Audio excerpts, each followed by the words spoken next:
We are going to get started. Hello, everyone. Thank you so much for joining. My name is Sarah Wilson. Welcome to the third installment of the Digital Campfire Download, the series where I talk to the creatives and the entrepreneurs who are building and stoking the world's hottest digital campfires or online communities right now.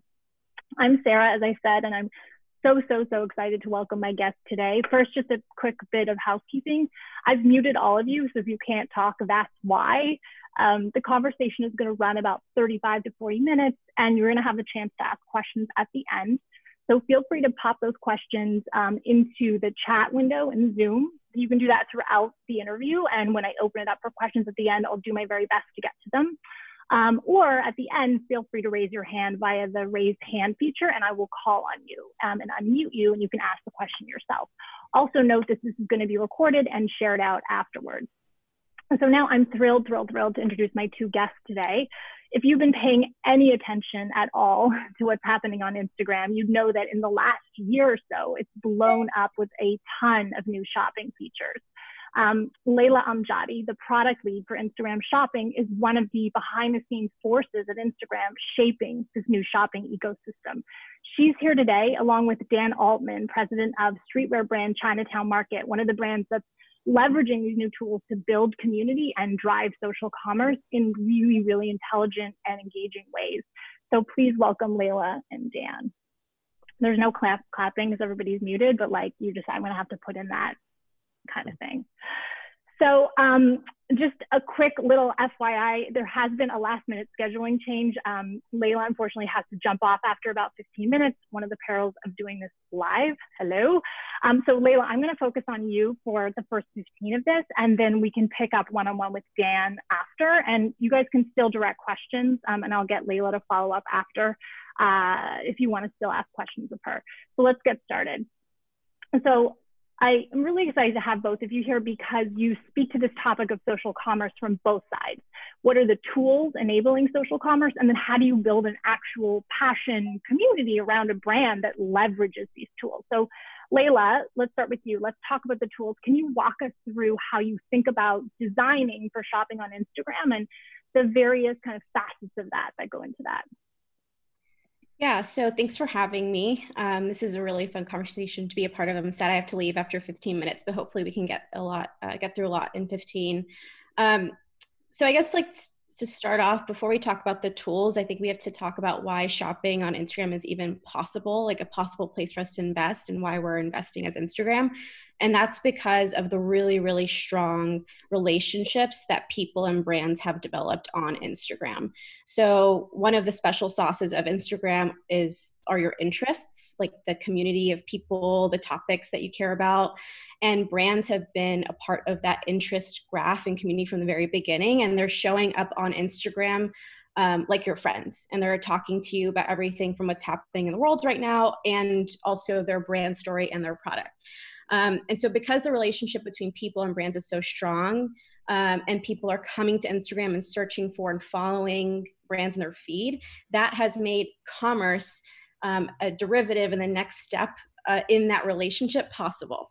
And so a lot of what we build on Instagram is a function of the relationship today and making sure that relationship maintains and stays strong.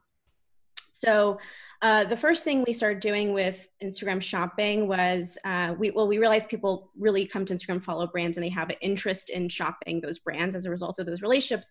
And the first problem that people were having was, I'm in my feed and I'm coming across a really inspirational post, and then there's a cool bag in that photo from Club Monaco. What is that handbag? Let me learn more. So the first investment we made was product tags in these inspirational posts and then in stories that really helps people answer that question and makes it scalable for businesses to in turn answer that question of like, where is that particular handbag? What we refer to that is like serendipitous shopping. That's the equivalent of walking through Soho to, meet you for a coffee, Sarah, and then maybe you're running late and I'm like, okay, well that, Club Monaco looks really cute. Let me pop in real quick. I had zero intent to shop that day. But I was very moved to do so. I was inspired to do so by the window. And then the fact that I had time and it was easy to do so, like, let me do that, a little bit of shopping in that moment. So what's really important in how we design the product for that use case of serendipitous shopping is it's not product product first. It's still very inspiration led because you don't have intent to shop. You didn't open up Instagram to scroll your feed and shop. And so it's quite subtle. It's very opt-in. And that's also like a testament to like our listening, not just our testament to also listening to brands and what brands want. Brands want it to be actually quite subtle in feed because they're doing so much in feed with people. It's about talking about the moment, and it's about commerce too. So that's where we started. But very quickly that turned into people then asking us for like, hey, like this is cool. Like I really like seeing these products easily, but I have to sort of wait on the serendipity of feed to do that with the brands that I love. How can I more reliably shop these brands without leaving Instagram, the app, when I'm in the mood to shop? And so that led to the investment of the next phase of intent in the shopping journey, which is what we call window shopping.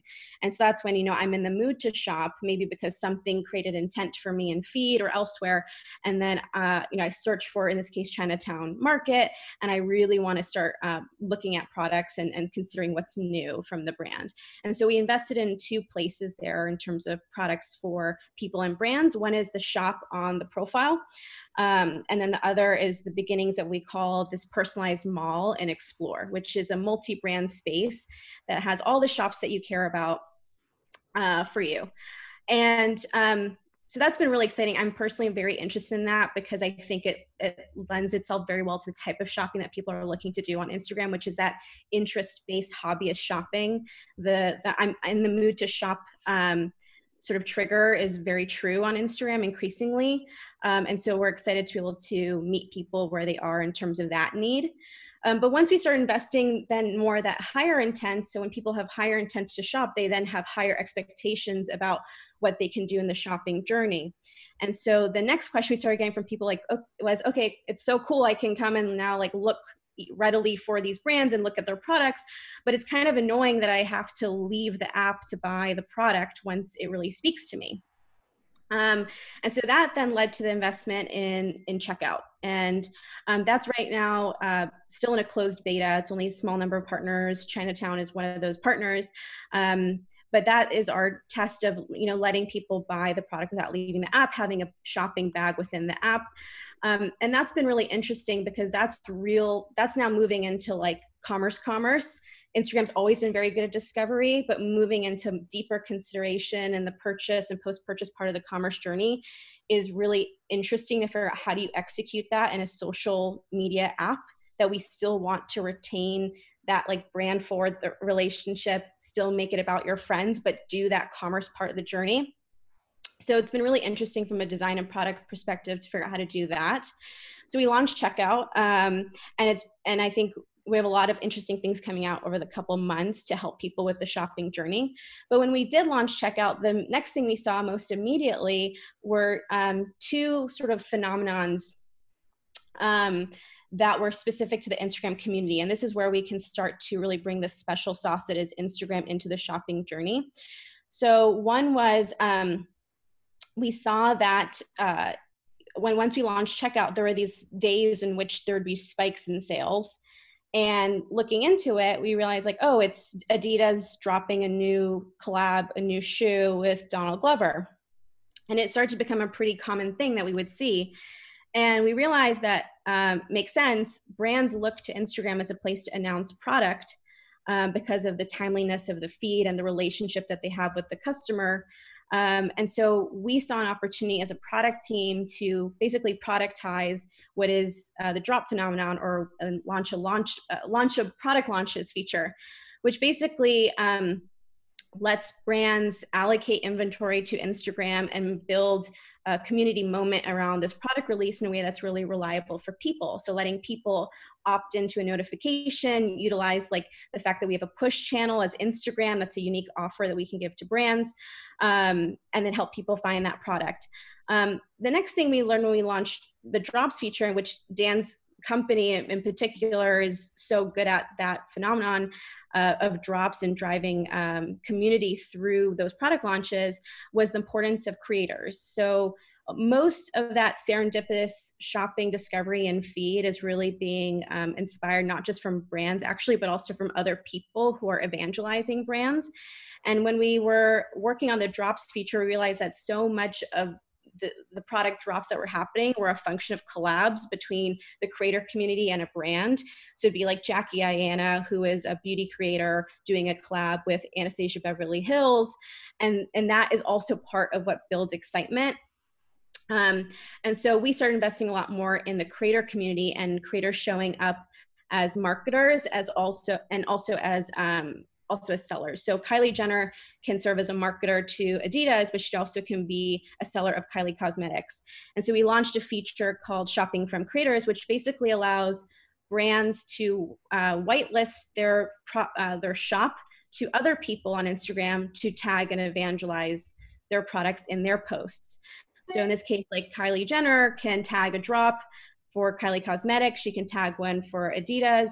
She can also just be like talking about the evergreen products from those shops. So those are some of the things that we've been investing over the last year. And going forward, I'm personally most interested in building more products for the reconsideration part of the shopping journey on Instagram.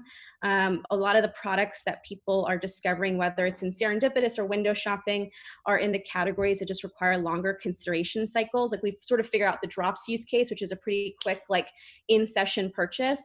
But most of the products that people are discovering are in categories that you actually need like 2 to 3 to 4 weeks to purchase.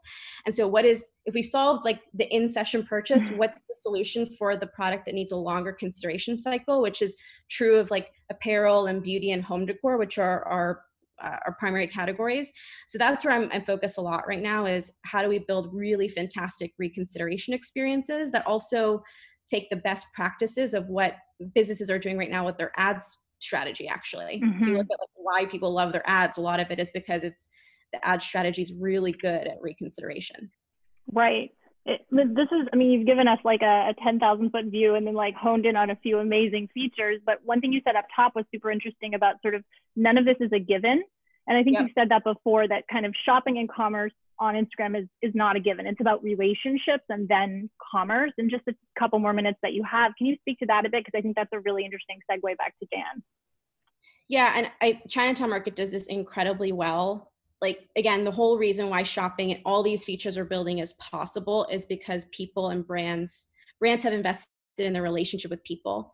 It's the reason why we use the word personalized mall. The word mall is an aggregation of many storefronts. It's not a big box with a bunch of products rattling around in it, right? It maintains the brand equity in that relationship. So everything we do takes the relationship in mind, because in a world of like commoditized goods, really what sets you apart is the relationship.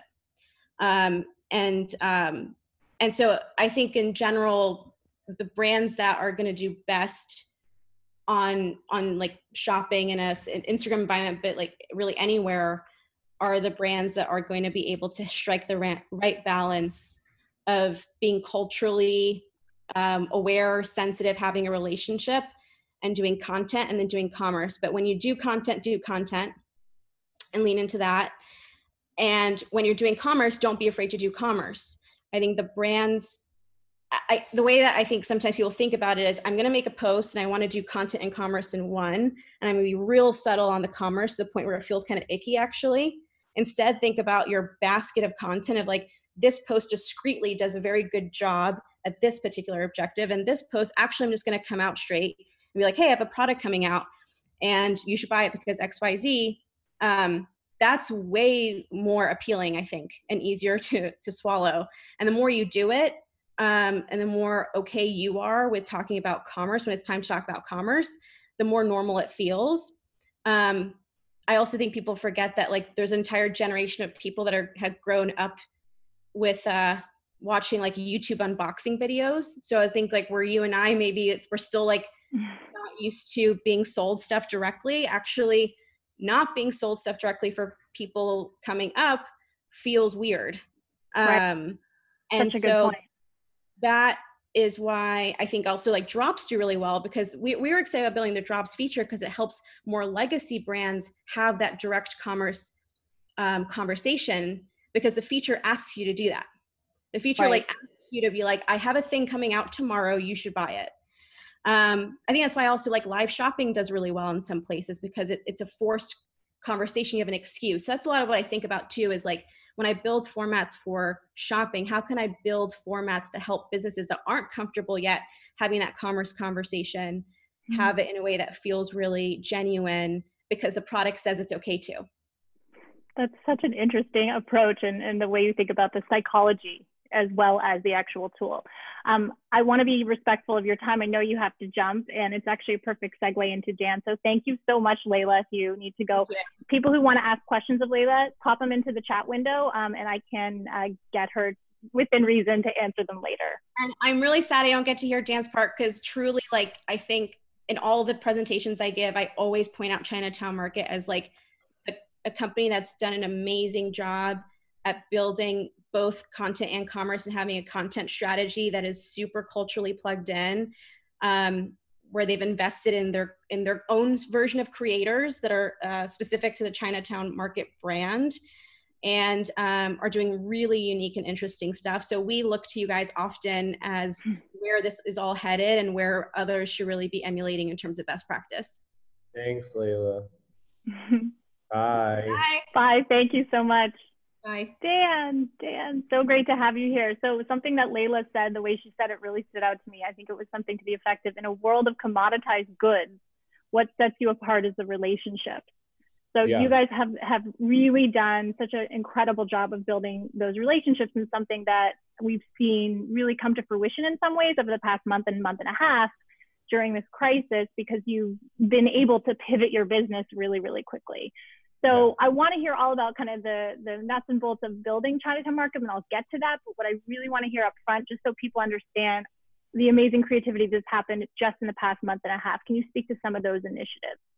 Yeah, I mean, I think we have tried to like really focus in our attention on just our fans. And it sounds like something that we would always be doing, and we usually do, but you know, we also have a part of our business that's in the wholesale world, and we're sold everywhere from like Foot Locker to Saks Fifth Avenue. So we have a pretty big business in that world that is now on pause. Mm-hmm. And so we kind of took this opportunity to say, like, let's try all the things that we had been putting on hold. Let's reach out to the people that we were trying to schedule with that probably aren't as busy as they were before. And let's just experiment every day. Let's release something new. And we built ourselves to be able to do that, but don't always kind of use the tools that we have built as much as we should. So we have like a lab at our headquarters in downtown LA where we can like think of something in the morning, design it really quickly and get it out by the afternoon, and do, large scale runs out of our space. And so, we've used the last month to really like just be active and try and A/B test and everything from like, working with like people like Mike Tyson and Marshmello and other collaborators like Round 2, all the way to, letting fans pick which cities we design capsules around, and the fans that vote for their city the most and buy the most will donate more to their funds in their area, even though we're donating to all of them. And so it's like, it's realizing that there's a more active conversation and making sure that we don't just sell the same way, because we can, activate people in that way. And it's been one of our biggest e-com months ever because of it. Wow. So it's been one of your biggest e-com months, and it was like basically a giant pivot away from any retail, entirely investing in e-commerce and your social. Exactly. And honestly, making sure that the team was on the same page. It's something that we've wanted to do for a while, just lessen any dependence on any stores, any other, entities that could pull away at any point. This is kind of forced us to do it without any questions asked. So cool. I'd love you to talk a little bit about the live stream design sessions, because I think those are really, really interesting in terms of people pitching design concepts and then having graphic designers bring those ideas to life. It's just such a creative, interactive use of IG Live. Yeah. So we build like programming that we want people to like. We never, like Layla said, we never want to make it like hidden that we're selling something or that there's an opportunity to buy. And it's a hard thing to do because usually that's why engagement for individuals is so much better than engagement for brands. Even like, we're going live with Puma tomorrow and they have 11 million followers, but someone with, 1,000 followers is going to have, potentially better engagement on live than them. But, since we don't hide it, we try to just include it in the programming. So we do a show called Make a T-Shirt Live where either celebrity guests or just fans come on and do exactly what the show says. Like, we probably should have figured out a better name for it, but that's what it is. And we have like all the transfers and we pre-design things, and then they kind of pick from different designs that they want to make their shirt with. And we've had like Erykah Badu, and next week we have Kyle Kuzma from the Lakers, and people watch it, and we kind of start to realize that the people that are watching are our like biggest spenders. And so even if we don't necessarily have like 1,000 people watching, and when we had Erykah Badu, it was like we had 100,000 people watching over the period, and peak like 20,000 people watching. The people that were watching were spending and engaging, and it's kind of getting over the hurdle of I don't care about the hundreds, I don't care about the thousands. Like I only care about the CPM numbers, and saying like the focus on the specific consumers that are spending are the most important to us. Right, like your MVPs. Exactly. Of your crowd. Well, I do want to ask you about sort of how do you keep those people engaged, but you said something so interesting about this, it's people accounts on Instagram really get more engagement in general, not always, but in general than brand accounts tend to. And one way that you've circumvented that is by making your brand account feel like a person and establishing a sense of you're interacting with a friend. Can you talk about that strategy a little bit? Yeah, I mean, it's not as much of it was kind of like what drew me to Chinatown, and it's not as much of a strategy as much as it just kind of happened. And there's 8 kids that are all like 24 that have access to the account, and they all kind of like have a similar mindset of the world. And we find memes that we like and we insert our products into them, and we just, it is authentic because it actually is authentic. And, we'll go speak to like VC funded brands that have a social media team of 20 and they came from specific places, and they're really like, and they'll be like, we stood around last night and like tried to plan a Super Bowl post for like 2 hours. And I like was about to lose my shit because, why are we planning this so much? Look at what Chinatown's doing. And I'm like, I didn't even know we posted anything. So it's a little bit of like, it's a little bit of an ability to like let control go by the wayside a bit and not be so planned. That's allowed us to build a special voice. And sometimes it's like, we'll post things and I'll have to like log in and be like, oh shit, we shouldn't have posted that. I'm going to delete it right now. Like I saw the other day, you're like, you guys posted something where it was like, oh, LOL, we forgot to announce this. Yeah. Like, shit. But that is true. And it was like LOL, IDK. Like it was like hearing from a friend. It was just perfect. Yeah, exactly. Exactly. It's supposed to feel, and it started that way. It's never veered from that. Like we show our mistakes. Like people get mad when we don't ship things on time, even though it says it in the product description. And we just kind of like have an open dialogue that sometimes it's frustrating because we have like, a lot of young like fans that are just like, when is it shipping? What? And we're like, it said it in bold letters.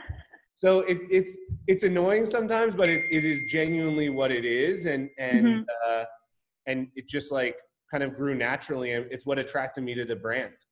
Yeah, totally. Can you talk a little bit about how you actually design your product mix with social in mind, with this community in mind? I'm thinking specifically of your kits, your tie-dye stuff, but anything else you want to speak to?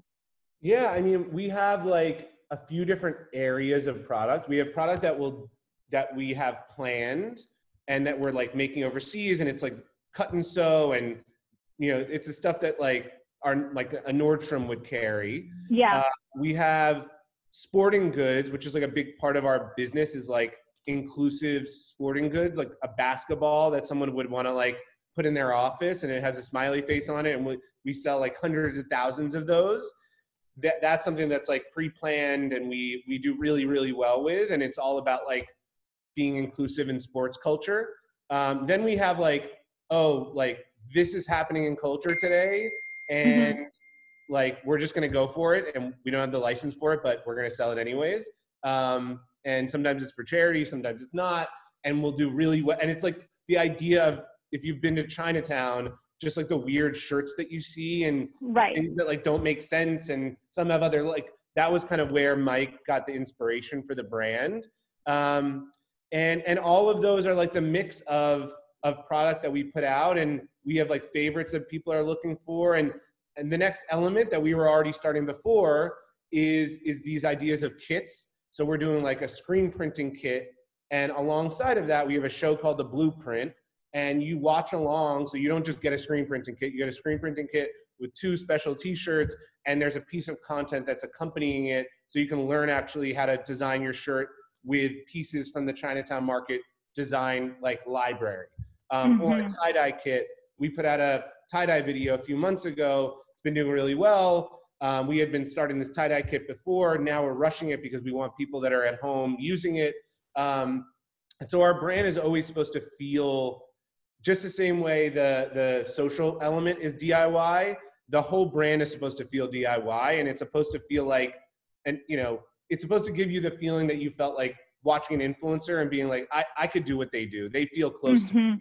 We want the consumer to say, oh, I can do what they do. Like, it's not, you know, there's brands like Kith and Supreme, and they're very like polished, and you wait online and it's a specific look and feel. To us, like we have those lines, and we've been able to be successful, you know, but being inclusive and making people feel like they're a part of it. It's so interesting the way you say that, because that inclusivity kind of goes hand in hand with this melding of the physical and the digital. It's almost like there's no distinction that you guys have between them. Like, I'm doing a tie-dye kit that I'm learning about from your, you know, from your Insta, and it exists in my home, but it also exists in me taking a picture of it and posting it, and then that giant feedback loop is forever happening. Yeah, exactly. I think, you know, we'll even do, like, we did a live yesterday where one of our people was just like drawing a horse. It sounds very random. Yeah, this was so weird. I watched it. I was like, this is bizarre, but I cannot stop watching. Yeah, can you speak to that a little bit? Yeah, like these kids were like really drawing and really like engaging, and it's those, like, you know, I think it was up to like 400, but not huge. But those 400 people start a cycle of like posting, and we post and they buy and they share, and it has to start from a really authentic place. And that's kind of why we know our fans are creating alongside of us, and we want them to feel like we care about that. Yeah, it's a really interesting approach, and I think one that is super inspiring to a lot of people. One thing I wanted to ask you about is sort of, you know, one of the touchstones of community, the way that you really think about it, is people connecting with each other, not just sort of a one-to-one, like, broadcaster to consumer relationship. Do you see that actually bubbling up? I mean, your it's audience difficult. Connecting. I mean, for us, honestly, it's like it had to start from the beginning. And the beginning of the brand started with like posting memes and posting shirts with memes, and like it just started from the beginning. If it's about our brand, we see that people after the lives will have 200 of the 400 people bought something, and you know, that's actually like a nice little like 20-minute activity for us. If, you know, 200 people are buying a pair of $50 shorts, and we jump off, and they feel connected to it in a special way. I think for most brands, it's really difficult because people just feel like most brands are brands, and they don't need to support them, and they don't feel like their friend. And as much as brands try, it feels pretty inauthentic for the most part. So speak to that a bit, because I think, is there something special about streetwear that you think facilitates this? Is there something special about you guys? Obviously, you really pioneered this approach, but do you feel like it could be applied to other categories? Yeah, I think streetwear it just has a really social fan base, obviously, and people, you know, want to talk about the things that they bought. I think if there's an opportunity to present personalities in an authentic way versus just product, and people connect to people, that's where the win is. And you see it with like, you know, fitness companies, or it can apply in or like, you know, mom and like, but it's usually influencers. And even as I say and try to think of brands, it's usually influencers versus, you know, versus brands outside of the streetwear world. Whereas in the streetwear world, people have been able to like be really social and grow it as a brand. So it's just it just kind of like was born that way in streetwear, and in other categories, it's just not as inherent. It's not as strong. But I do think that wherever you can find that link between personal identity and your product, whatever it is you're selling, that's kind of the sweet spot where it's like, okay, how does this connect to me? And how is this an expression of your consumer in a really authentic way? Streetwear just happens to already be that, I think. Yeah. It's a very obvious connection. Yeah. I want to talk about a little about your history and coming into the brand, because I think that gives some really interesting perspective on your approach to building it. So can you talk a little bit about how you came to Chinatown Market? Yeah, so I started a brand called Narrative back in the day that was funded by Disney and Greylock and a few other companies. And it was focused on kind of like influencer data and helping brands spend smarter on places like Snapchat when Snapchat was just launching. We sat at the Disney lot and helped all of their portfolio brands kind of be in that space. And it kind of, you know, really made me think of like that connection between consumer and brand, and how hard it is, and how, you know, even if you throw, you know, a ton of money at it, it's still a very difficult thing to accomplish. And so we sold to Hootsuite in 2017. And as I was kind of exiting out of Hootsuite, met Mike, who started Chinatown Market. He was my neighbor, coincidentally. And we just kind of like hit it off on this brand that could, you know, he had just moved out to LA after a bad experience with an investor in New York for his previous company. And we just kind of like connected, didn't really need to do anything at the time, but just work together as neighbors and thinking about what we would do if we were to kind of go at it as partners. And then once I could leave Hootsuite, I moved over and helped kind of grow the brand over the last year. And Mike focused on creative. I focus on kind of business development, partnerships, our Instagram relationship, and kind of scaling without taking too much away from what makes the brand authentic. And with social, was that part of kind of the vision from the start? Was that sort of like, we are, because you described yourself as we are a social brand, kind of at our heart? Yes, yeah, absolutely. I think without, you know, at least Instagram's been the hub. And I think it just like they're just inherently the center of communication for like this generation of consumer right now. And it allows us to have a conversation that we wouldn't otherwise have necessarily. I mean, we might, like, it's just people have so few apps on their phone and use so few things that eventually I think we need to be diversified, but it's allowed us to kind of build the first block of what we want to be. And when you started, how did you get your first 100 customers? So Mike's story, he moved out to LA. He was in like a ton of debt. He made a shirt that said Frank with a Nike swoosh under it. That was like for it was for the Frank Ocean song called Nike.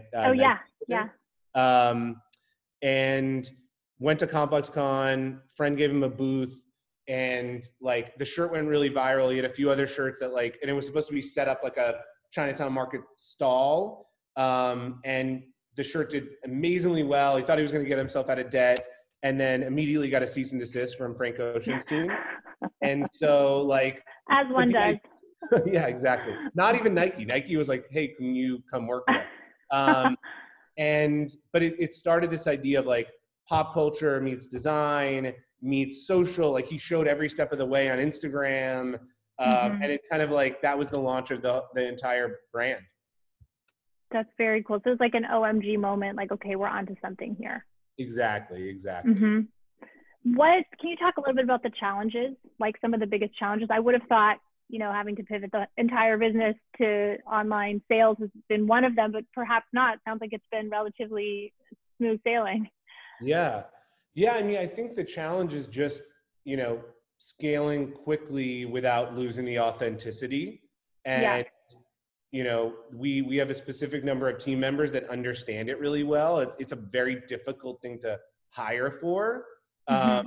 And so we can hire on like the product design, branding, but when it comes to like voice and people that I would like trust being like, okay, you have a login, I'm going to let you just do what you do. Yeah.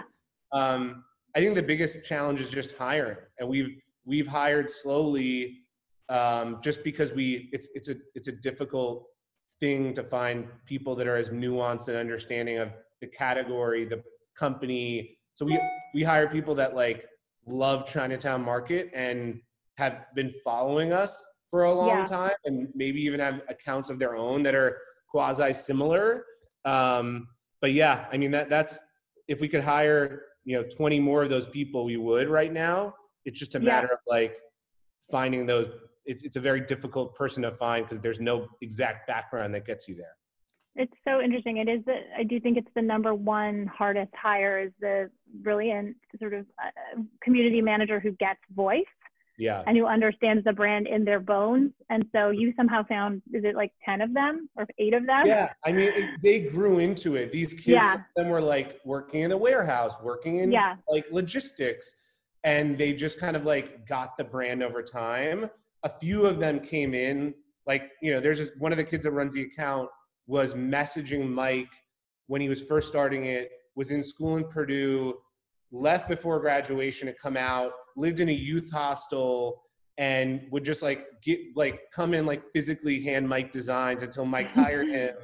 And he just like gets it because he was there at the start. So it's a very difficult thing to like map out. The other one is like the kid who you saw on live yesterday. He used to have a Vine account that had like 2 million followers and makes like really funny videos, and was at Super Deluxe and All Deaf, and just like gets the space really well. And we just like, we're fans of his, and we're like, hey, you want to come work here? He's like, sure. So I think it's, but like, I couldn't have put a posting out and found that kid anywhere. Like, that's the tough part. Yeah. Can you talk a little bit about what tools and platforms you're experimenting with beyond Instagram? I mean, we haven't even touched on TikTok or anything else. Instagram really is your hub, but could you speak a little bit to that? Yeah, I mean, we're playing with TikTok for sure.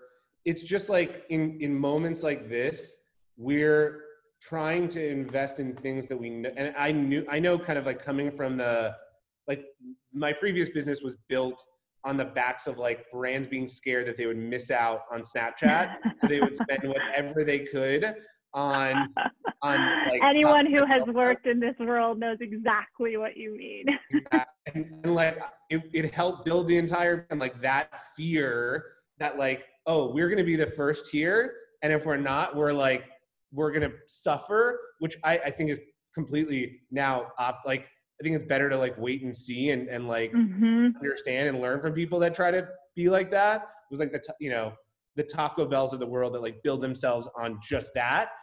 But like, for us, I'd rather take a more, like, as a brand that can't just have like a YouTube team, a TikTok team, like we can't do that. So we're experimenting a little on TikTok.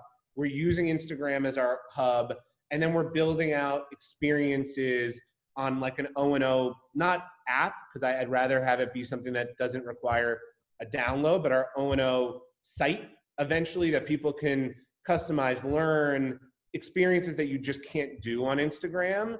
And then I think, we'll invest heavier as we see more value in TikTok, but it's just a much younger fan that's not really there to shop, not really there to like, they're there to be entertained by like the specific thing that you go there to be entertained by. And we just haven't found a ton of value in spending a lot of time there yet. Yep, that makes sense. I want to just ask you about, we touched on this before, but kind of your MVPs, your most valuable player customers. Can you talk about how you think about valuing them, about, using them in your more content mix, if at all? Yeah, I mean, we have like fans that collect every piece from us, and like they'll do their own competitions for who has the most Chinatown in their closet. And we try to like send them stuff, showcase them, have them be first in line when we do live events. And so I think, and then we also have really focused in on making sure that we have email lists that are really targeted. And we've spent the last like 6 months really focusing on like, a 10,000 email list right now that's growing. But those 10,000 people, like 8,000 of them will buy something before the product is launched to everybody else. And so we look at those core fans and communicating with them and making them feel like, oh, I got this email, and they're like posting the email on Instagram, as we want them to feel special and we want them to spend before anybody else. And so, yeah, I mean, it's definitely thinking about the most important fans first, who's spending the most, and trying to communicate with them differently every day. Super interesting. I want to make sure I understood what you said. 8,000 of your 10,000 person mailing list will buy something from you? We did a drop. It was Monday. Insane. It was Monday. And I was looking at our Shopify, and we hadn't even put the product up, and we had just sent the email out. And it was, such a crazy significant portion of that email list that we've focused in on and really worked hard. We brought a data scientist over that was at Super Deluxe, that was at a few different startups around LA, to really think through. And it wouldn't necessarily be something inherent for like a streetwear brand to be thinking about data, but it really is something important to us because, we already will hit our goal for the day just by sending that email out. Wow. I think I would love to talk more about data, and we can go there, but I want to make sure I get to people's questions. Does anyone have any? If so, you can either pop them into the chat, or you can use a little raise hand feature in Zoom, and I can call on you and you'll actually be brought into the conversation. I don't see anything yet, so people can ask as I talk, and we can just keep talking, because I actually do want to ask you about the data piece, because I do actually think that's becoming central to so many consumer brand strategies, but I don't know that a lot of people are thinking about it in the right way. And it sounds like the way you're using it is like it's a tool. It's not like the center of everything we do. It's like one other piece of information. Am I right about that, or is that kind of an off read? I think it's the same way. Like if we do PR, we're not doing PR to drive sales. We're doing PR to drive, partnerships and hires, and everything has its function. And we wouldn't even use it on every release, but we use it sparingly. We make people feel special that are on that list. We give them offerings that are really specific, and it's 100%. It functions because of everything else we function. Like if we weren't authentic on social every day, releasing product every day, we couldn't even make it feel like we need that to make this feel special. And so, it's definitely a big tool for us. And, it's a way that we've tried to focus on. That's why we do the cities. Like we notice that people want to represent their city. And so we said, like, you vote in your city, we're going to see who's spending most in specific cities. And then we learn from that like when we do like the LA one, people are buying because they love LA. Like even if they live in Japan, and even that, like you would think like, oh, let's do something about Japan, but like those people in Japan love the Lakers more than they love anything else.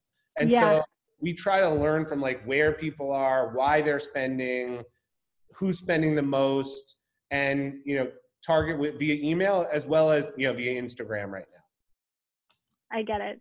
So we are getting some questions from Amanda. Can you share, and this is actually speaks to what you were just talking about, can you share more about how you've nurtured and maintained your MVP newsletter so that it's so highly engaged? What else do you do for those people? For the people in the newsletter, we will try to release videos, courses. We'll even do things like it sounds corny, but like a wallpaper Wednesday, and just let those people like have a specific wallpaper. And we know, like, look, someone could share that link with a friend. Someone could share all of this stuff. That's fine. Like they like sharing it and feeling like, oh, I'm a member of this club. Why aren't you?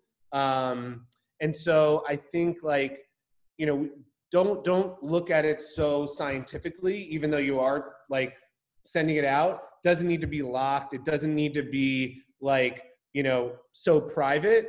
But send them things that make them feel like they're, you know, exclusive members of a club that nobody else can get.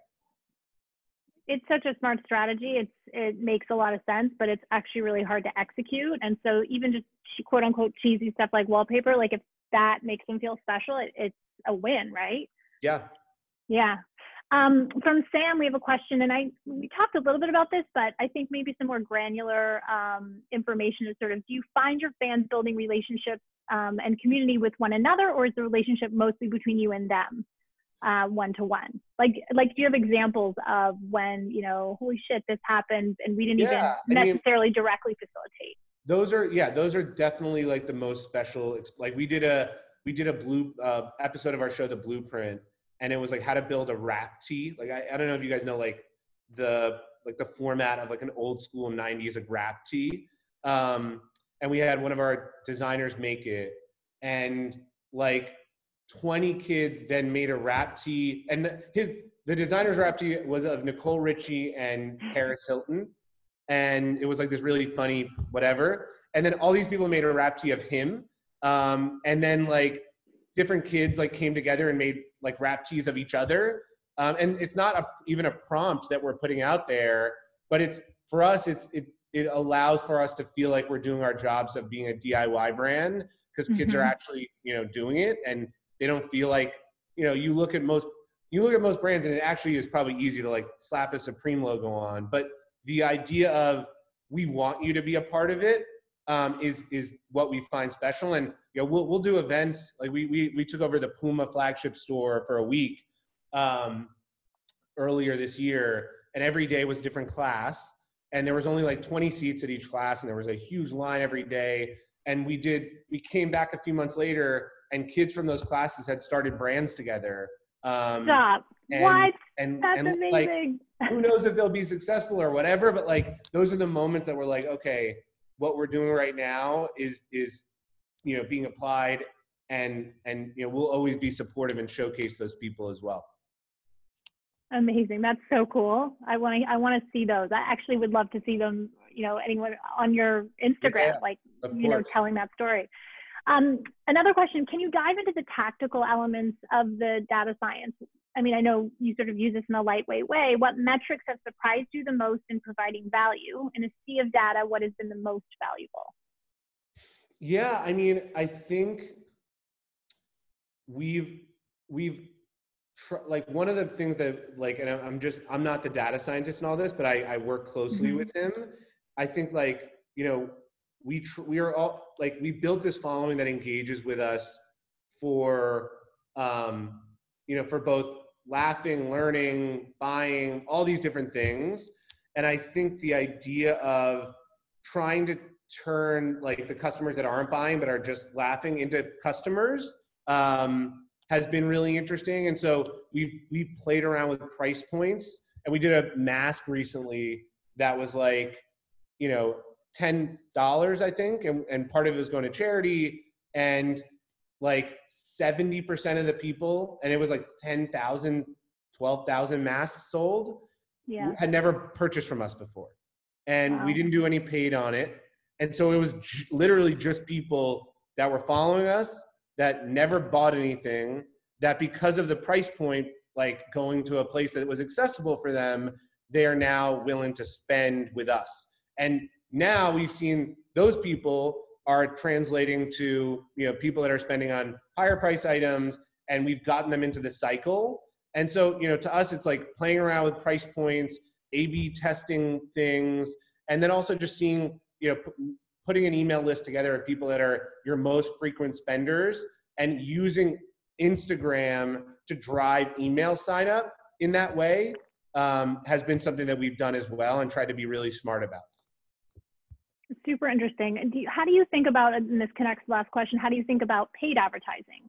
Like when you're saying using Instagram to drive email, like are you putting paid a spend against that? We're just starting to, and that's why we brought on Umesh, who leads it for us.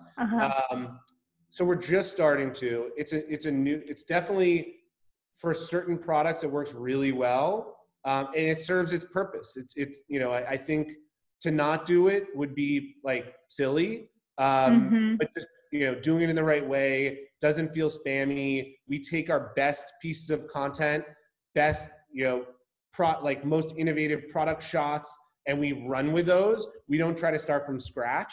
So we push organic, find what's working in organic, and then use that organic to drive paid. And it's been working really nicely so far. It's just we've tried to do it little by little and make sure that we're being smart about it. Super smart strategy.